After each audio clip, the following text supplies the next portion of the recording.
सुप्रभात बच्चों, मैं स्मिता मैडम कक्षा षष्ठ के पाठ 4 अपने पुराने स्कूल को एक श्रद्धांजलि। हम लोग इस ओर आते हैं। एक नया पाठ हम आज शुरू करने जा रहे हैं जिसका शीर्षक है अपने पुराने स्कूल को एक श्रद्धांजलि। तो यहाँ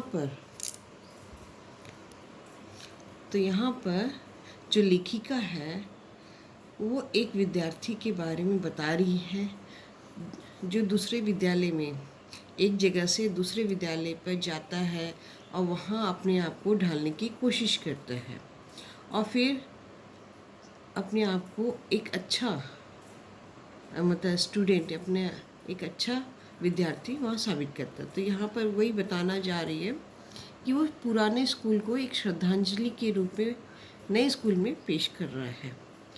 तो यहाँ पर यही है कि नाविक की धैर्य परीक्षा क्या है यदि धारणे प्रतिकूल ना हो। अगर हम लोग नई जगह पर जाते हैं और उसके अनुसार ना हो तो वहाँ हमें सबसे पहले अपने आप को धैर्य के रूप में रखना पड़ता है। अगर हम धैर्यपूर्वक वहाँ रहेंगे, कार्य करेंगे तो अपने आप को हम ढाल पाएंगे। तो यहाँ पर भी इस पाठ के रूप में भी कि बताया गया है एक राजू विद्यार्थी के बारे में बताया। दूसरों द्वारा हंसी मजाक उड़ाए जाने के बावजूद धुन के पक्के राजू ने कैसे अपने उद्देश्य को प्राप्त किया, आइए इस कहानी में पढ़ें। तो आइए तो हम लोग इस कहानी को पढ़ते हैं। इस स्कूल में राजू का पहला दिन था। पिछली रात वह कुछ भी नहीं खा पाया था, बस सारी रात जागता रहा और सोचता रहा।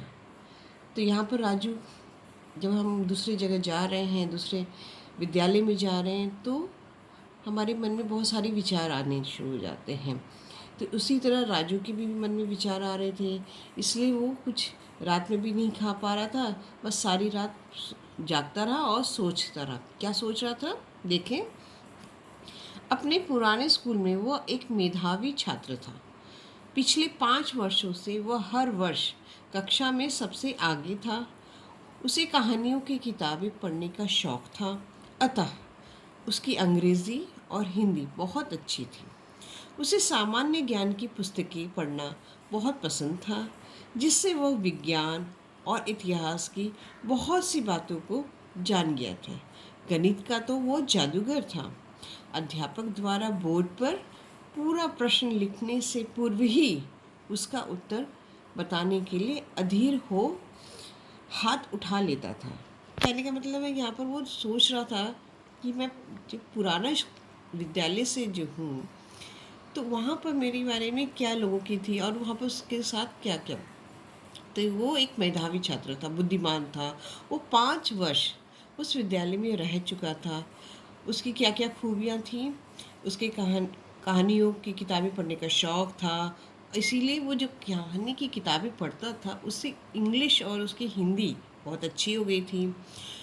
उसे सामान्य ज्ञान की पुस्तकें पढ़ना, मतलब उसकी ये सब खूबियाँ थीं, अच्छाइयाँ थीं, जिससे उसकी अधिक जानकारी। सामान्य ज्ञान की पुस्तकें पढ़ता था, विज्ञान और अगर जो सामान्य ज्ञान की यानी कि जीके की बुक अगर जो पढ़ता है उससे उसे विज्ञान और इतिहास की बहुत सारी बातें की जानकारी हो जाती।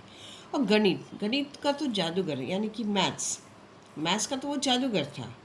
अध्यापक जब तक बोर्ड पर पूरा प्रश्न लिखते ही नहीं थे तब तक वो खड़ा हो जाता था उत्तर देने के लिए, एकदम व्याकुल हो जाता कि सर उसे आंसर आता है। तो आगे चलते हैं और क्या सोच रहा था। ये सारी बातें उसके मन में विचार उत्पन्न हो रहे थे कि मेरे पिछले विद्यालय में क्या क्या होता था। अब आगे देखते हैं। पुराने स्कूल में राजू के बहुत सारे मित्र थे और सभी अध्यापक भी उसे पसंद किया करते थे।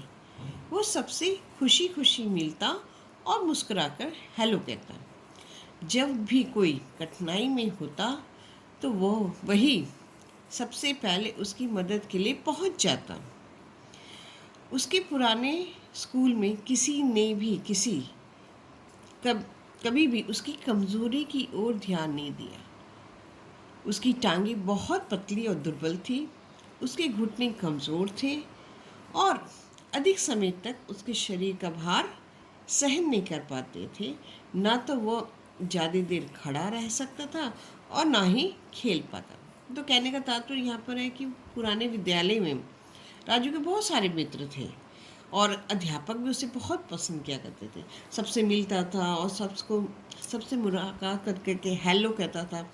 कभी कोई मुसीबत में होता था, परेशानी में होता था, सबसे पहले वो जाके उसकी मदद करता था। देखिए, यहाँ पर राजू की कुछ कमज़ोरी भी थी। तो क्या कमज़ोरी थी? तो उसकी जो टांगें थी बहुत पतली और दुर्बल थी और घुटने भी बहुत कमज़ोर थे। वो अधिक समय तक अपने शरीर का भार सहन नहीं कर पाता, इसीलिए वो ज़्यादा देर तक खड़ा नहीं रह सकता था और ना ही खेल पाता था।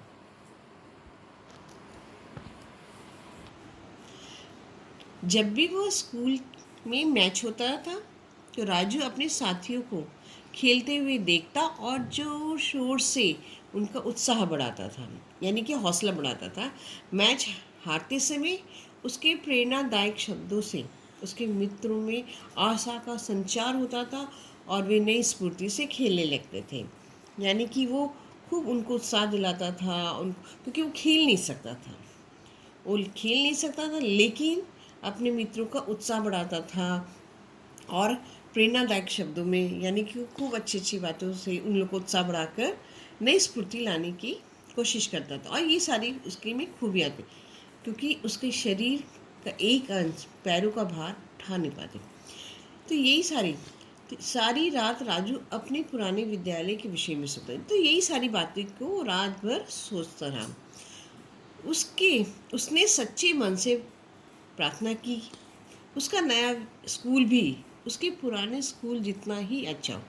मतलब उसके मन में एक आशा थी, जो मेरा पुराना स्कूल मेरे लिए कितना करता था वो भी कितना उसके लिए करता था, तो नया स्कूल भी उसी के लिए अच्छा हो।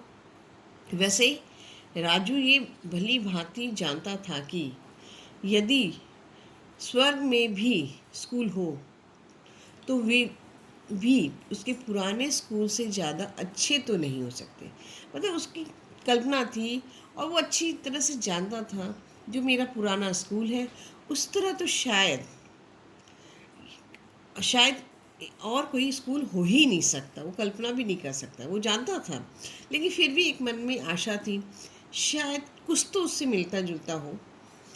उसके स्कूल छोड़ते समय सभी मित्र कितना रो रहे थे, उसके संगी साथी, अध्यापकगण और यहाँ तक कि प्रधानाचार्य भी उसके पिताजी से उसे वहीं छोड़ जाने का अनुरोध किया था, लेकिन ऐसा संभव नहीं था। जब वो विद्यालय छोड़ रहा था तो उसके संगी साथी, अध्यापक, प्रधानाचार्य सब ने अनुरोध किया था, लेकिन ये ऐसा होना असंभव था, क्योंकि उसके पिताजी का तबादला हो गया था और वे अपने इकलौते बेटे को वहीं छोड़ जाने की बात सोच भी नहीं रहे थे। तो यानी कि इसलिए उसके पिताजी वहाँ छोड़ नहीं पा रहे थे। उनके पिताजी का ट्रांसफ़र दूसरी जगह हो गया था, अपने बेटे को वहाँ अकेला, क्योंकि इकलौता बेटा था और साथ में थोड़ी कमज़ोरी भी थी, तो उसको वहाँ छोड़ नहीं सकते थे। सारे स्कूल के विद्यालय के अध्यापक, प्रधानाचार्य, मित्रगण सब रिक्वेस्ट कर रहे थे, अनुरोध कर रहे थे कि आप इसे यहाँ छोड़ दें, लेकिन ऐसा होना नहीं था। तो बच्चों, आगे उसके साथ विद्यालय में क्या होता है मैं अगली कक्षा में आपको बताऊंगी। आज की कक्षा के लिए यहाँ तक, धन्यवाद।